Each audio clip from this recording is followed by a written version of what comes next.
Hello, Emma. How are you doing? I'm good. How about you? I'm good too. I'm Maritza. I'm gonna be your occupational therapy student for today. How are you doing overall? I'm good. I'm kind of feeling a little bit of pain in my wrist and Okay. my fingers. And what is your pain level at, from 1 being the lowest to 10 being the highest? I want to say 4. Okay. And where is it the most, your pain at? I want to say my wrists, and my right knee. So let me go ahead and take your vitals. Okay. And what we're gonna work on today is just being able to do your hair, because I know that's something important to you, right? Yes. Okay. Vitals are good. So right here I have just a layout of what we're gonna do.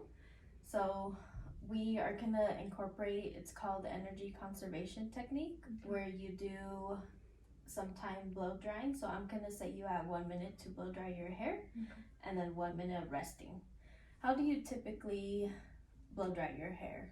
I usually blow dry my hair in the bathroom, and I Okay. stand while And I you stand. blow dry and straighten. Alright. So what we're gonna do, instead of standing, I'm gonna have you sitting. That way you can just conserve your energy more and not get fatigued as easily. Okay. So let's go ahead and come over here where the blow dryer is at. So what we have here, we created an adaptive device for you to blow dry your hair, and you don't need to hold it. So all you need to hold is your hairbrush to blow dry your hair. So let me go ahead and turn it on, and you're gonna do this for 1 minute sitting down. Okay. And I'll let you know when time is up. Oh, wow, this is great. Right? Yeah, So the minute is up. How are you feeling? a lot better. I don't Good. feel as much pain in my Mhm. right knee and wrist. Awesome. This is actually a very smart idea. Good. So this is something you can do at home. Okay. You can rest for the minute right now. Let me go ahead and get you your straightener. Now you can fully do your hair. And you're gonna go ahead and just do a minute on your phone. Okay. And you'll time yourself. And I can Put take the the timer on real hairbrush. quick. Yeah. And that way Okay. you're able to do this at home. So you're gonna do this for 1 minute, and then 1 minute resting. Okay. And then you'll go ahead and time yourself.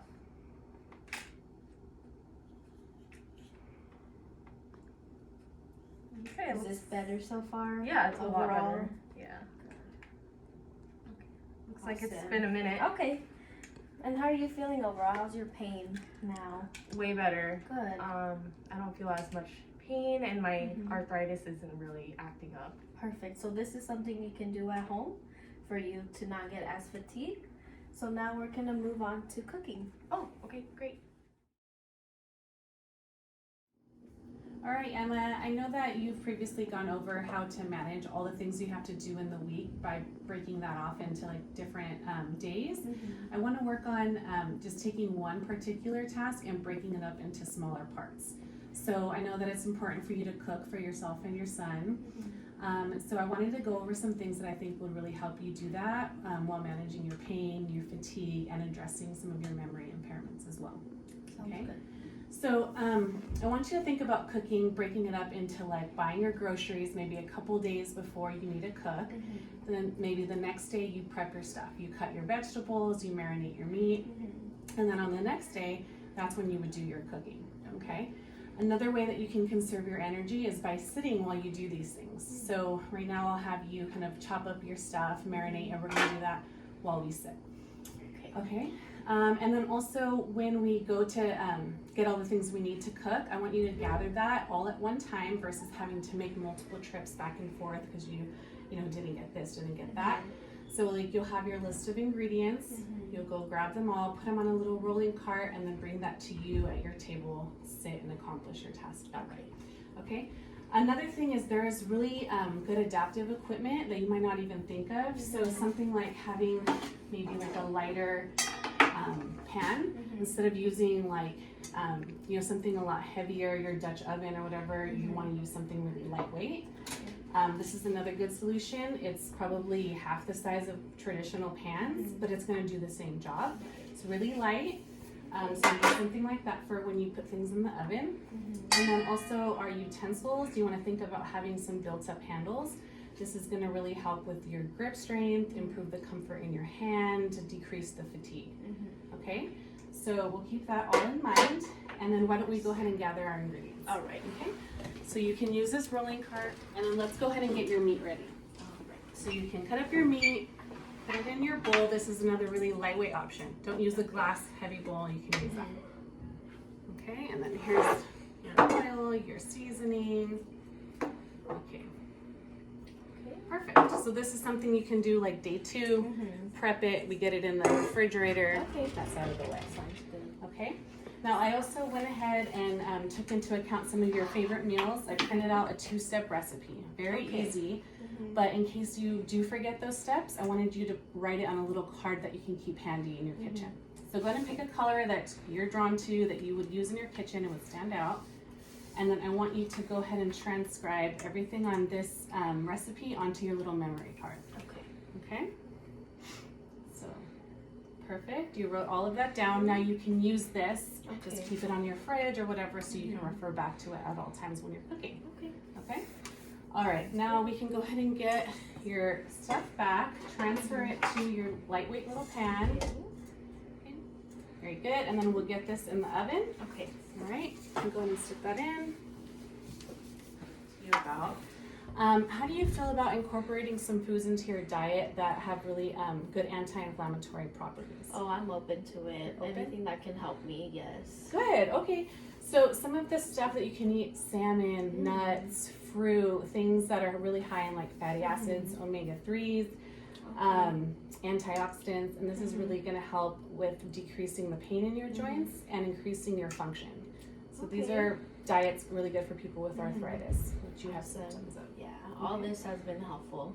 Good. Definitely. All right, now what I want you to do then is go ahead and go online and find a couple more recipes that include these anti-inflammatory properties. And then we can then put those on cards just like you did your other ones. And you can take those home with you so that you can cook for yourself and your son.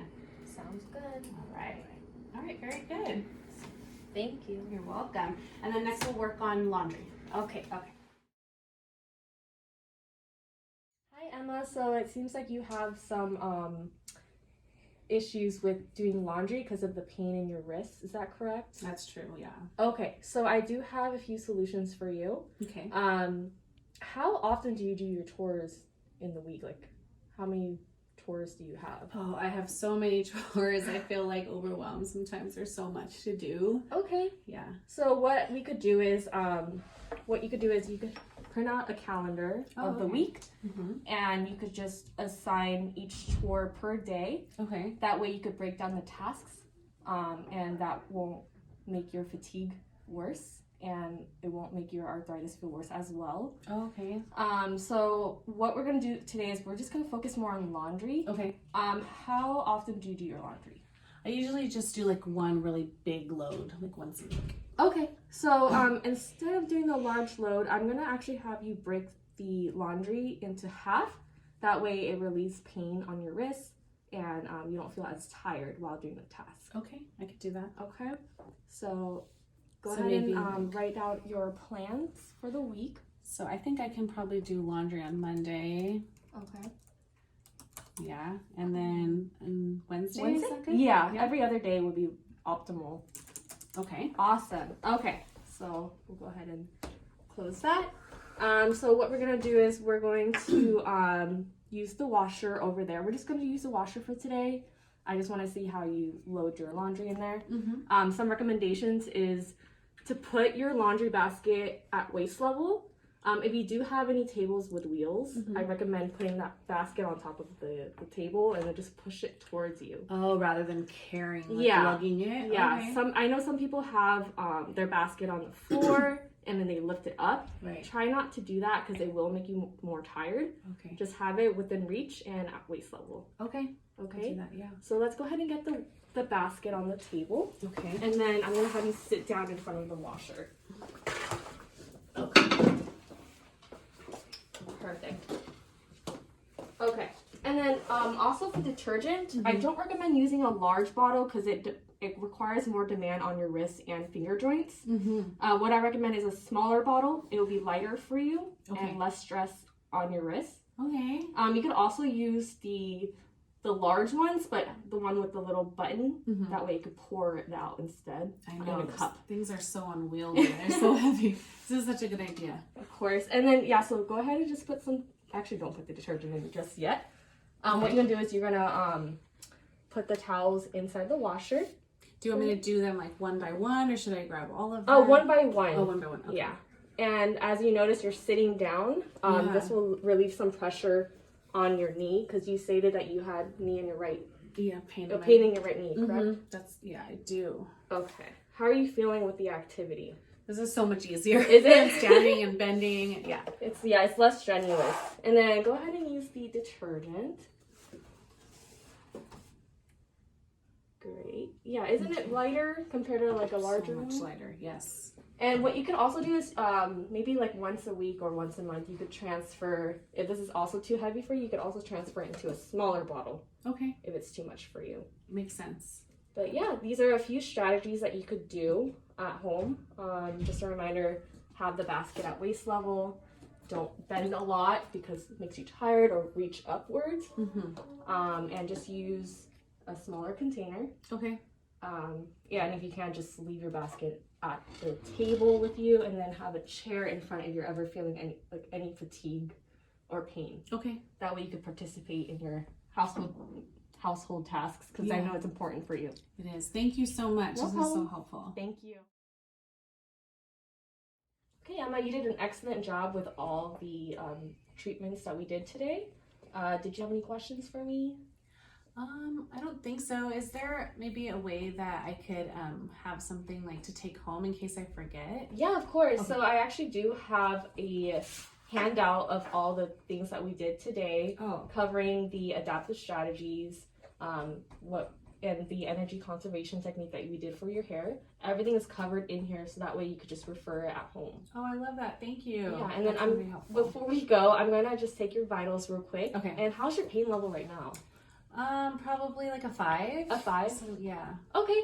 Yeah, if you have any concerns, just give us a call. Okay. And other than that, your vitals look good. Okay. And yeah, if you have any questions, just reach out to us. Okay. Well, thank you so Thank much. you. Okay.